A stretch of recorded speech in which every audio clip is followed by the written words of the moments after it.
어제 말씀을 함께 묵상하지 못했는데 17장 1절부터 13절까지 말씀은 모든 인류를 통틀어서 최고의 영적 황홀경을 경험한 세 명의 제자들에 관한 이야기가 나옵니다.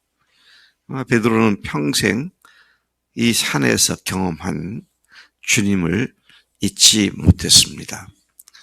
베드로가 쓴 서신서에 보면 그 이야기를 다시 언급하고 있는 것을 확인해 볼 수 있습니다.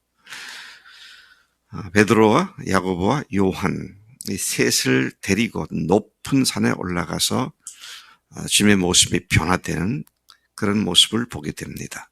그들이 보는 가운데 주님께서 변형이 되셨고 그 당시로부터 무려 1400년 전에 존재했던 모세를 만나게 되고 또 한 800여 년 전으로 거슬러 가는 엘리야를 만나서 이 시대를 뛰어넘은 두 선지자들이 지금 세상에 계신 예수님과 함께 담소를 나누고 있는 어마어마한 광경을 보게 되죠. 그리고는 또 밝고 빛나는 구름이 그를 덮고 이는 내 사랑하는 아들이라 내 기뻐하는 자다. 너는 저의 말을 들을지어다 라고 하는 하늘로부터 음성을 듣고 참으로 황홀경에 빠졌던 그들의 모습을 우리가 앞에 13절까지 해서 보게 됩니다. 자, 그 일이 있고 난 뒤에 오늘 14절 말씀이 그들이 물에게 이르매, 여기서 그들은 누굽니까? 예수님과 세 제자들이 산에서 내려와서 사람들이 모여 있는 곳으로 내려와 거기 있는 무리들을 만납니다. 그때 한 사람이 예수님께 와서 엎드려서 예수님께 말씀을 드립니다. 주여, 내 아들을 불쌍히 여기소서. 그가 간질로 심히 고생하여 자주 불에도 넘어지며 물에도 넘어집니다. 내가 당신의 제자들에게 데리고 왔지만 능히 고치지 못합디다. 자, 이렇게 아들 때문에 안타까운 한 아버지가 나와서 이제 엎드려 예수님께 사실을 고하는 그런 내용이죠. 여러분, 우리가 어떤 문제든지 주님께 가고 나면 끝장납니다. 분명히 해결되죠. 자, 그런데 이 말을 들은 예수님께서 믿음이 없고 패역한 세대여, 내가 얼마나 너희와 함께 있으며 얼마나 너에게 참으리요. 약간은 꾸짖는 듯한 약간은 안타깝고 탄식조의 말씀을 하시죠. 그를 이리로 데려와라. 그렇게 하셨습니다. 이 꾸짖음은 누구에 대한 꾸짖음입니까? 아이의 아버지에 대한 꾸짖음이에요? 아니면 예수님의 제자들에 대한 꾸짖음인가요? 제자들에 대한 꾸짖음으로 보입니다. 19절에서 제자들이 자신들이 귀신을 내쫓지 못한 이유를 여쭈었을 때 주님께서 말씀하신 것이 뭡니까? 너희 믿음이 작기 때문이다. 그렇게 말씀하십니다. 주님은 앞서 베드로에게도 믿음이 작은 자여, 그렇죠? 두로 시돈쯤에 갔을 때 예수님께 필사적으로 달려들어서 구했던 여인을 해서 내 믿음이 크도다. 그 믿음이 큰 믿음이 있고 작은 믿음이 있음을 주님께서 계속 말씀하시죠. 여러분 믿음은 주님께서 내 믿음이 크구나 그러실 것 같습니까? 내 믿음이 작다 그러실 것 같습니까? 네. 주님을 믿는 믿음이 내가 경험하고 지금 겪고 있는 문제를 해결할 수 있는 하나님의 능력이다라는 믿음을 내 믿음 문제에다가 적용시키는 여부가 믿음의 크고 작은 것을 말씀하시는 근거가 된다라는 사실입니다. 그래도 이 아이의 아버지는 문제를 예수님께 또는 예수님과 함께하는 사람들에게 적용시켜서 해결받으려고 나왔잖아요. 또 제자들이 못하니까 어떻게 합니까? 예수님께 갖고 나왔잖아요.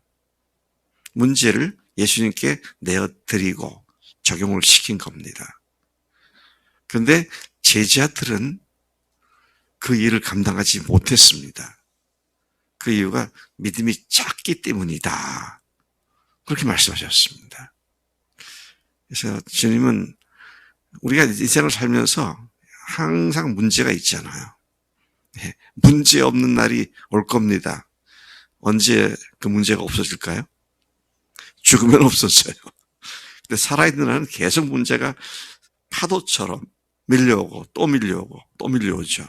그럴 때 그 문제를 주님 앞에 갖고 와서 주님께서 해결해 주실 것을 믿고 주님 앞에 맡기는 그 정도가 믿음이 크냐 작으냐에 대한 주님의 판단을 받게 되는 그런 모습을 여기서 보게 됩니다. 주님은 여기서 또다시 작은 믿음을 언급하고 계시죠. 물 위로 걷던 베드로, 바람이 불자 무서워서 물에 빠져들어갔을 때. 근데 사실은요, 베드로도 이게 대단한 믿음입니다.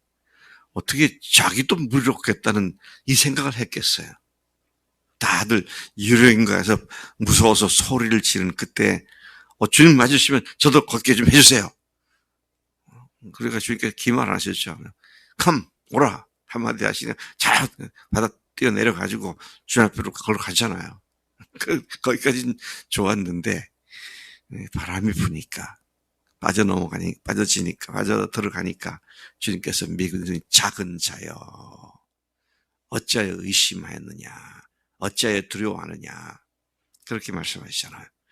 그래서 우리가 믿음으로 시작했으면 계속 믿음으로 가야 되는데 저런 믿음으로 적용했다가 힘들면 그런 포기하는 그런 작은 믿음일 수밖에 없다. 그래서 우리가 주님이 내 믿음을 어떻게 평가하실까 항상 이 생각을 해야 한다는 사실을 생각하게 됩니다. 자, 믿음이라고 다 같은 믿음이 아니다라는 사실이죠. 큰 믿음이 있고 작은 믿음이 있다. 네. 그래서 여러분 우리가 새벽기도 안 나와도 집에서 큐티해도 괜찮아요. 새벽기도 안 나왔다고 주님께서 큰 벌을 내리시거나 잘 나왔다고 상을 더 주시거나 그런 건 아니라고 생각합니다. 근데 뭐예요?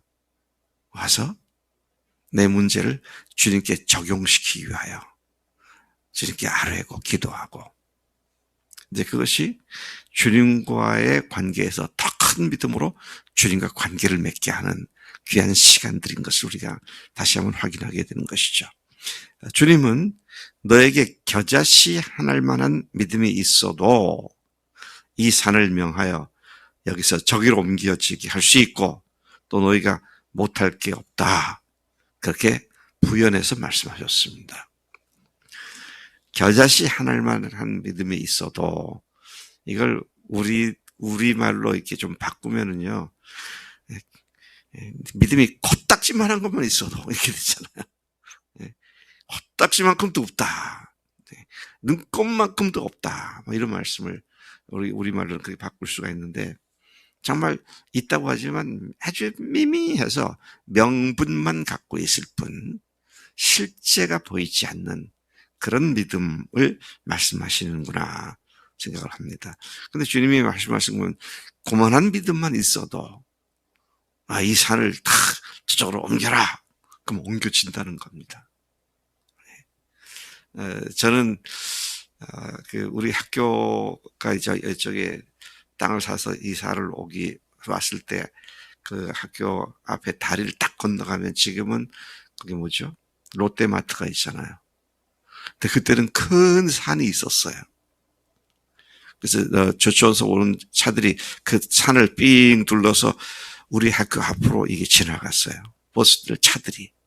그때는 저 큰 길이 없었으니까 삥 둘러가는데 이게 산인데 산을 돌아오니까 학교에서 차를 몰고 나가거나 걸어가는 사람들이 차가 돌아오기까지 그 거리가 얼마 안 되니까 굉장히 위험하더라고요.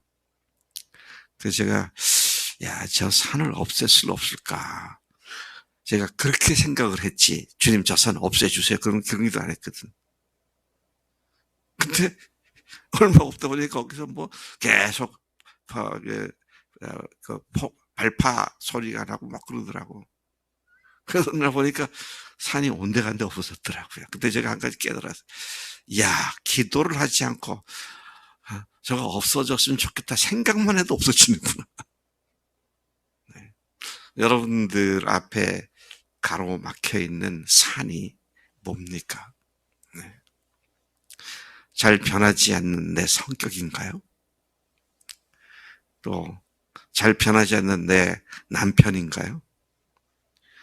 김영수라는 큰 산이 제가 언제 딱 옮겨질까? 근데 거기에 뭐가 필요해요? 믿음을 적용시키는 게 필요한 것이죠. 큰 믿음이 바로 그것이다. 그렇죠? 우리 성준이가 지금 머리가 아프잖아요. 거기에 믿음을 적용시키는 게 필요하다. 그렇죠? 주님께서 큰 믿음을 찾고 계시잖아요. 우리 속에 그 믿음을 키우시길 원하시고, 그래서 주님 앞에서 참 오늘 이 아침에 이 말씀을 통해서 우리가 깊이 좀 생각해 볼 것은 내 믿음이 큰가 작은가, 주님이 뭐라고 말씀하실까. 그래서 이 아침에 우리가 같이 하나님 큰 믿음을 주세요. 22, 23절에서는 죽음과 부활을 다시 말씀하십니다. 16장에서, 그죠? 16장에서, 어제 말씀이죠. 그제 말씀이죠. 예수님께서 예루살렘이라는 특정한 장소에서 종교 지도자라는 특정인들에 의해서 십자가라는 특정한 방식으로 죽으시고 부활하실 것을 노골적으로 명시적으로 말씀하기 시작하셨는데 오늘 여기도 다시 그 말씀하십니다. 근데 제자들의 반응은 어떻게 되는 거야? 죽으시면 안 되는데. 이제 이런 그 근심을 했다. 그렇죠? 매우 당황하고 근심한 반응을 보이고 있습니다. 선입견이 역시 여기서도 보면 죽음만 들리고 부활은 들리지 않게 만든 이런 모습을 다시 한번 보게 되죠. 24, 27절에서 성전세를 내는 문제에 대해서 시비를 걸어오는 수금원들과 제자 베드로와의 대화, 그 대화 내용을 이미 아셨던 주님께서 베드로에게 세상 임금들이 세를 아들에게 받느냐 타인에게 받느냐라는 말씀하시면서 하늘 아버지의 아들이시고 하나님 자신이신 주님께서 성전세를 낼 필요가 없음을 주지시키시면서도 그러나 그들로 하여금 실족지 않도록 하기 위해서 베드로야 가서 낚시질을 해서 제일 먼저 잡히는 고기 입을 열면 거기 한 세겔 동전이 있을 테니까 그거를 너와 나를 위하여 성전세를 바쳐라. 그런 말씀의 내용이죠. 여러분, 예수님께서 낼 필요가 없는데도 내라고 하십니다. 우리가 주님의 영광을 드러내는 데 있어서 죽고 사는 문제가 아니면 억울한 일을 당하거나 부당하게 생각하더라도 그냥 감수하라고 하는 그런 의미가 여기 또 강하게 있습니다. 그래서 저는 사람들과에게 무슨 이런저런 얘기를 하다가 의견 차이가 생겨서 시비가 붙게 되면 이게 복음과 관계된 결정적인 문제가 아니면 그냥 지나가자. 그래서 불필요한 오해와 함께 불필요한 문제에 휘말려서 시간과 노력을 낭비하는 이런 것들은 최대한 피하는 것이 지혜구나라는 사실을 생각하게 됩니다. 그래서 여러분 우리가 쓸데없는 아주 결정적인 문제가 아닌 것 때문에 거기에 목숨 걸 일이 아니다라는 주님의 교훈과 지혜를 받고 우리가 일상생활에서도 그렇게 믿고 살아가는 것이 굉장히 중요하다는 것이죠. 예. 죽고 사는 문제가 아니고 복음의 결정적인 문제가 아니라면 불필요하게 목숨 걸지 말라.